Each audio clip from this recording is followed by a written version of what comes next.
오늘 우리에게 주시는 하나님의 말씀은 고린도후서 11장 16절부터 33절까지의 말씀입니다. 내가 다시 말하노니 누구든지 나를 어리석은 자로 여기지 말라. 만일 그러하더라도 내가 조금 자랑할 수 있도록 어리석은 자로 받으라.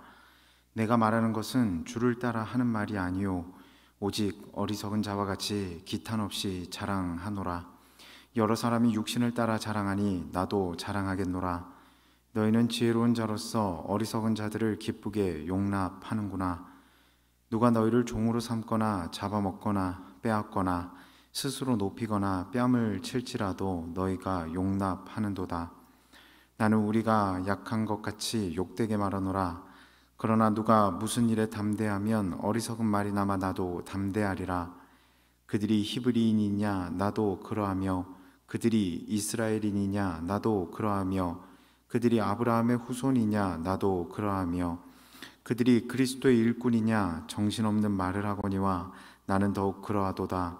내가 수고를 넘치도록 하고 옥에 갇히기도 더 많이 하고 매도 수없이 맞고 여러 번 죽을 뻔하였으니 유대인들에게 40에서 하나 감한 매를 5번 맞았으며 3번 태장으로 맞고 1번 돌로 맞고 3번 파선하고 1주야를 깊은 바다에서 지냈으며 여러 번 여행하면서 강의 위험과 강도의 위험과 동족의 위험과 이방인의 위험과 시내의 위험과 광야의 위험과 바다의 위험과 거짓 형제 중의 위험을 당하고 또 수고하며 애쓰고 여러 번 자지 못하고 줄이며 목마르고 여러 번 굶고 춥고 헐벗었노라. 이 외의 일은 고사하고 아직도 날마다 내 속에 눌리는 일이 있으니 곧 모든 교회를 위하여 염려하는 것이라. 누가 약하면 내가 약하지 아니하며 누가 실족하게 되면 내가 애타지 아니하더냐. 내가 부득불 자랑할진대 내가 약한 것을 자랑하리라. 주 예수의 아버지 영원히 찬송할 하나님이 내가 거짓말 아니하는 것을 아시느니라. 다메섹에서 아레다 왕의 고관이 나를 잡으려고 다메섹 성을 지켰으나 나는 광주리를 타고 들창문으로 성벽을 내려가 그 손에서 벗어났노라. 아멘. 대화 중 상대방이 무엇을 자랑거리로 삼느냐를 유심히 살펴보면 그 사람이 그 대화를 하는 그때 가장 중요하게 여기는 것이 무엇인지를 알 수 있게 됩니다. 집을 자랑하고 돈을 자랑하고 권력과 명예를 자랑한다면 그때 그에게 가장 중요하게 여겨지는 것은 바로 앞에서 언급한 바와 같은 세상적인 것들일 것입니다. 왜냐하면 그것으로 이득을 보거나 그리고 받은 혜택으로 인해 좋았던 감정이 있기 때문에 그들은 계속해서 자랑하고 또 자랑하고 자랑하는 것입니다. 그런데 자랑이 세상 사람들에게만 있는 것은 아닙니다. 그리고 세상적인 것들것만이 자랑의 요소가 되는 것은 아닙니다. 성도들에게도 자랑은 있습니다. 특별히 은혜를 충만히 받고 감격 가운데 살아가는 그 성도들은 한결같이 하나님을 자랑하고 예수 그리스도를 자랑합니다. 왜냐하면 하나님을 경험한 것은 잠잠할 수 없을 만큼의 감격과 감동이 있기 때문입니다. 요즘은 자랑보다 겸손한 자세를 미덕으로 여깁니다만 바울 시대에는 이와 달랐다고 합니다. 그 시대 사람들은 내세에 대한 소망을 가지고 있지 않았기 때문에 이 생에서 영광을 이루고 자신의 업적을 자랑하는 것이 관례였습니다.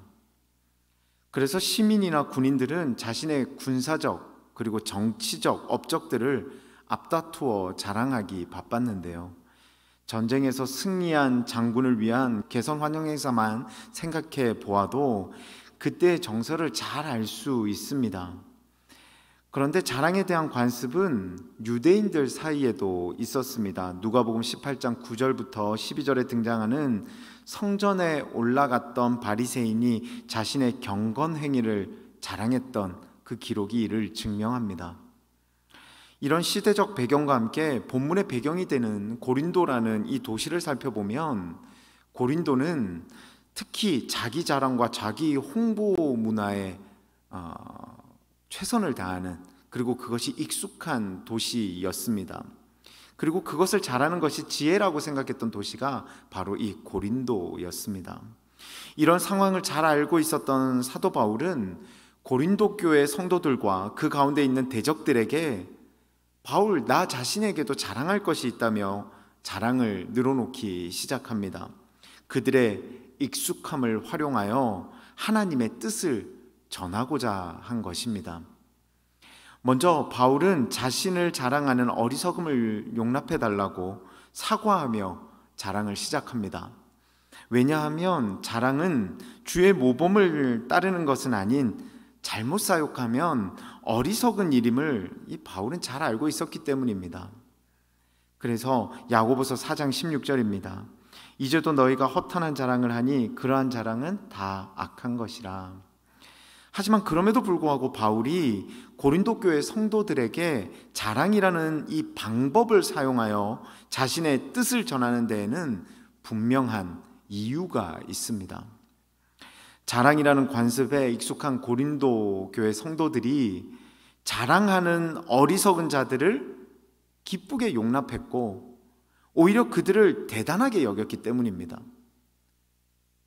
고린도의 익숙한 관습에 따라서 자랑하는 사람들이 더 우러러보게 되고 더 대단해 보였던 것이지요. 그래서 사도 바울은 자신을 자랑하는 이들에게 현혹되어 본질을 온전히 바라보지 못하는 상태가 되어버린 이 고린도 교회 성도들을 향해서 이제 자랑으로 이야기를 하기 시작한다라는 것입니다. 본문 19절을 보면 너희는 지혜로운 자로서 어리석은 자들을 기쁘게 용납하는구나. 고린도 교회 성도들이 자랑하는 자들에 미혹되어진 그 상태를 설명하고 있는 것입니다. 그렇다면 바울은 과연 무엇을 자랑하는 것입니까? 무엇을 자랑하고 있습니까?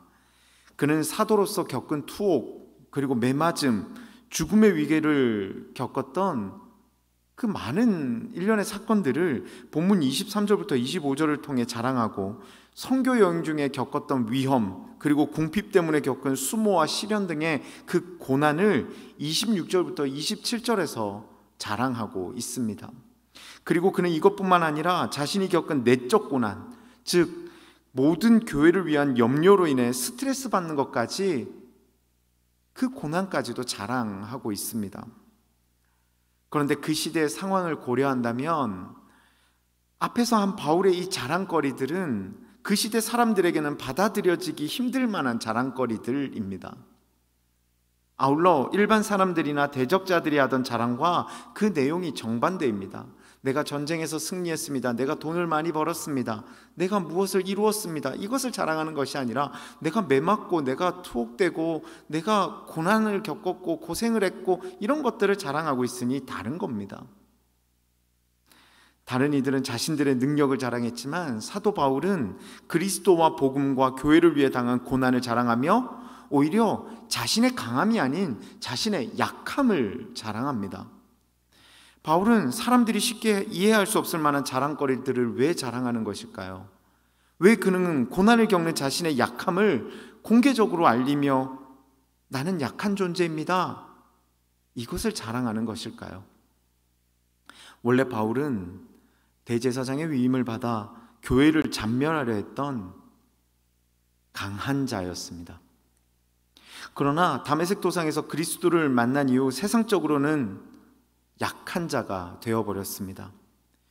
유대인이며 길리기아 다수에서 났고 가말리엘의 문화생으로 율법의 엄한 교훈을 받았고 로마 시민권자라는 강력한 자랑거리가 있음에도 스스로 그 모든 것을 버리고 그는 약한 자가 되었습니다.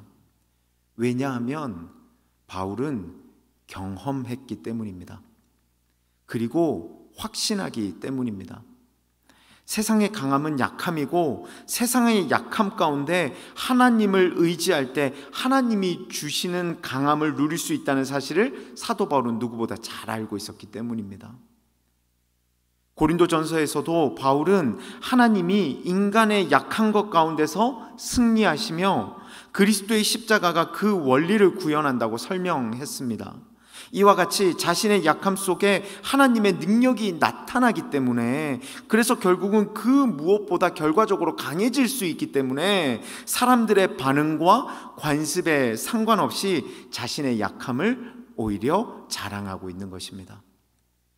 고린도전서 1장 27절입니다.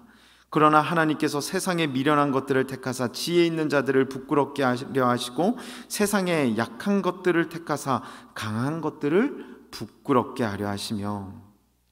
사랑하는 성도 여러분, 여러분의 자랑은 무엇입니까? 혹시 여러분들은 고난을 자랑으로 여겼던 적이 있으십니까? 아니, 약함을 자랑으로 여겼던 적이 있으십니까?